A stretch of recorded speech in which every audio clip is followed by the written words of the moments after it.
Hey guys, I wanted to come in here to talk to you about dairy. A lot of people asked about dairy and asked if being vegetarian was good enough because they are vegetarian and they really want to make it maybe take the next step to veganism, but they find it really hard.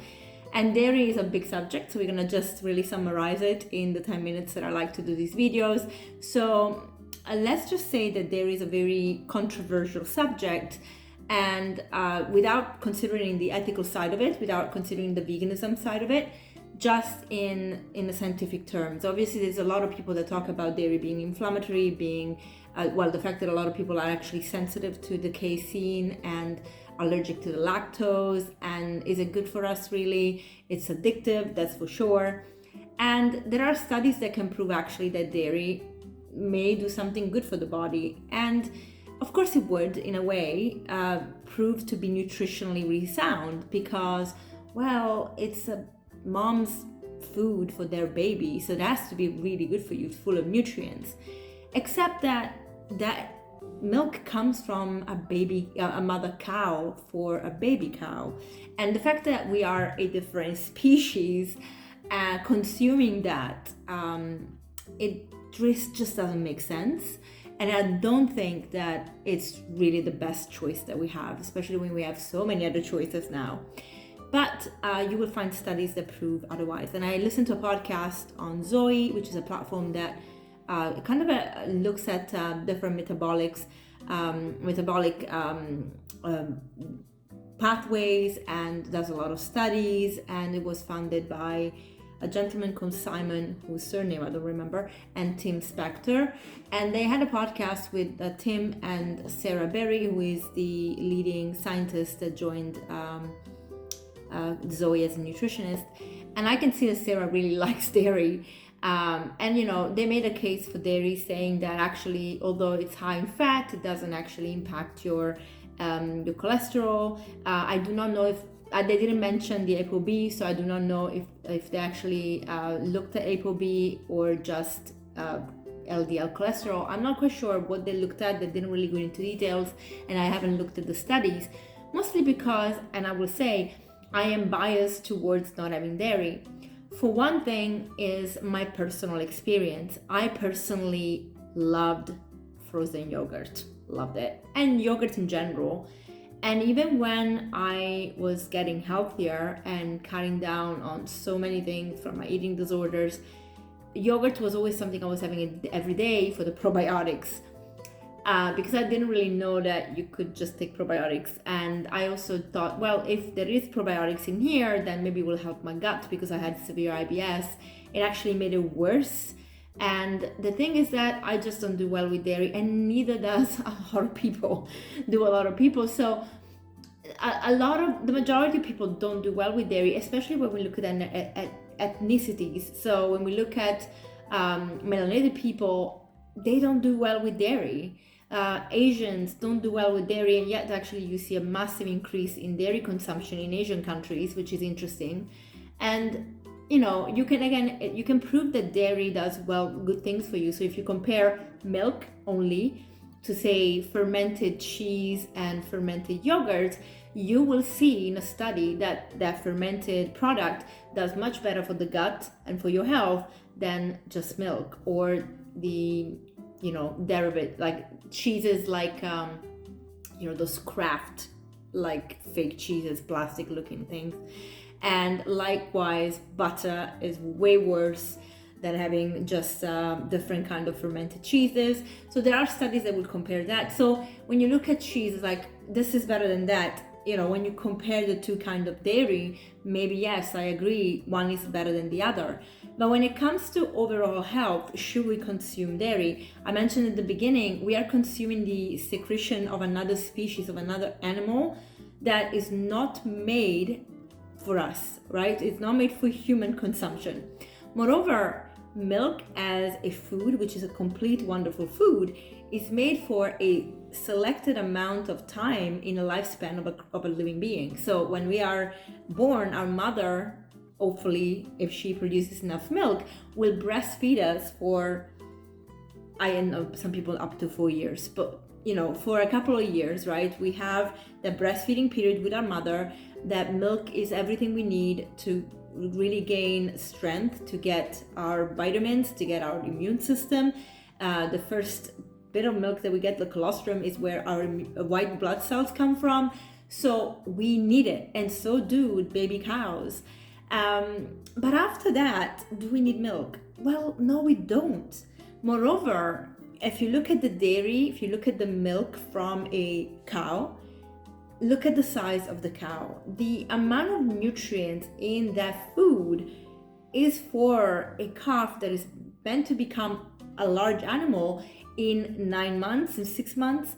We do not need to grow them much. The IGF-1, those hormones, growth hormones in milk, are not made for us to consume as humans. So that's the first basis, that although you can look at the fermentation and the benefit on the gut of dairy, realistically speaking, that's not food fit for humans. Then there is the ethical side, which I think is probably trumping everything else that we can find in science. One, the dairy industry is extremely cruel, and you can come to me and say, hey, but you can get it from an organic farmer that has a small operation. Sure, how many people have access to that? Not many.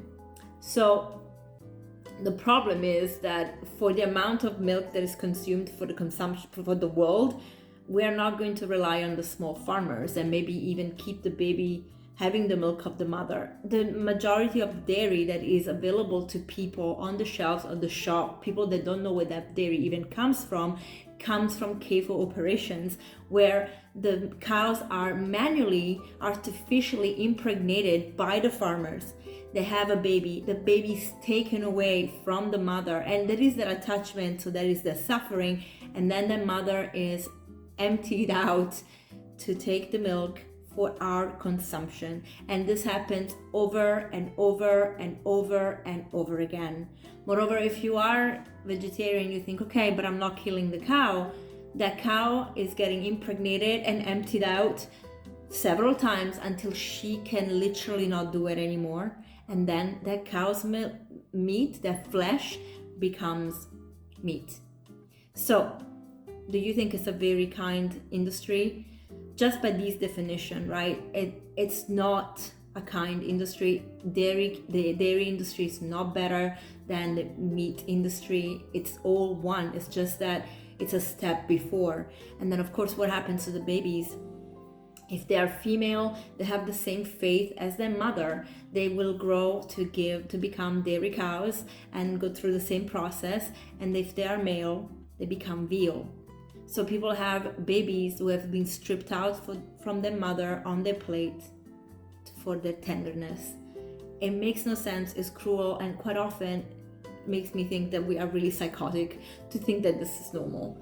So no, I disagree with Dr. Tim Spector and Sarah Berry about this, and I also think that they're just looking as scientists at a very detached subject from its actually core bigger spectrum ripple effect on the beings which make this milk, this product, and not to actually discard the fact that, again, these CAFO operations, these animal agriculture operations, contribute to the destruction of our planet.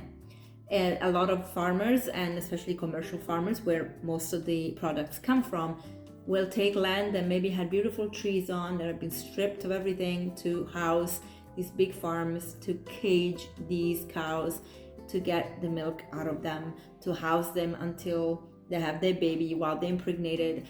It's not a pretty sight. And we know that big animals like cows emit a lot of methane, which is one of the contributing gases to our, ecological issues that we have. And you can listen to the episode I did with Brenda Davis and Corey Davis, and Corey specializes in environmental issues and he explains things so well, so you can actually look at it. So no, the dairy industry is not kinder than the meat industry. No, we don't need dairy. Yes, it's delicious and it makes everything creamy and it's addictive. The casein works on the brain just like a drug, so that you want it more and more. So It literally is not for us. Dr. Neil Barnard had a very good explanation or analogy about it. He said, or actually just an explanation, it wasn't so much of an analogy, to be fair. He said the milk of mama cow is very addictive to her baby, because you want the baby to be close to you, because that baby is not going to be able to fend off predators or whatever. So mom has to be close by, and that baby needs to know that that's the food source that they have to go to, so they don't go wandering around looking for food. And so there is even this biological explanation as to why that's so addictive, so that the baby cow stays close to mom. And then when they're weaning off, well, they don't need it anymore, they don't crave it anymore, and off they go grazing the grass with mom. So this is really the natural pathway of how how cows make milk, and why they should, do it on their own and have their life and have the freedom to have mommy's milk until they grow up and so on. And we really don't have the right to rape them, steal from them, and even abuse them by separating mama cow from baby cow. That's just ridiculous that we even think that's normal. So I hope this kind of explains it a little bit. I will put the show link to the Zoe episode, because I think it's really important to actually look at things that are different from our view. I know why I'm standing in this. I don't know. I looked up. I checked for any. I checked for any links between Sarah and the dairy industry. I couldn't find anything. So I guess it's not so much that she's paid by the industry, but that she really loves dairy, and she's looking at the science just from one angle. She's not really looking at the impact on the environment, and I think that's really a disservice to the planet, especially when we are meant to look after it and not destroy it as we are already doing. So I hope you have a great evening, and I'll see you soon. Bye.